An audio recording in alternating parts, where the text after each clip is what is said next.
Diduga terjaring OTT KPK, ini daftar kekayaan Wali Kota Bekasi Rahmat Effendi. Wali Kota Bekasi Rahmat Effendi diduga terjaring operasi tangkap tangan oleh Komisi Pemberantasan Korupsi. Menurut Wakil Ketua KPK Nurul Gufron, OTT tersebut dilakukan pada Rabu 4 Januari 2022 siang. Saat ini, KPK masih melakukan pemeriksaan pada sejumlah pihak yang terjaring OTT tersebut.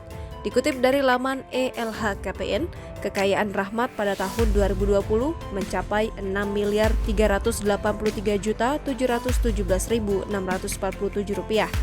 Jumlah harta dengan nilai terbesar terletak pada tanah dan bangunan yang mencapai nilai 6,3 miliar. Sebanyak 33 aset tanah terletak di Kota Bekasi, 5 di Kota Subang, dan 1 di Kota Bogor.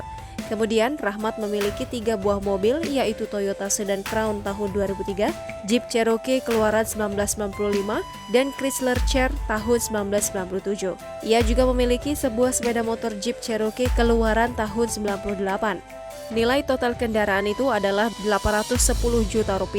Rahmat pun memiliki harta bergerak senilai Rp170 juta dan kas senilai Rp610,9 juta.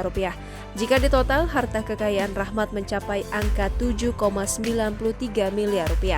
Namun, Rahmat masih punya tanggungan utang senilai Rp1,5 miliar.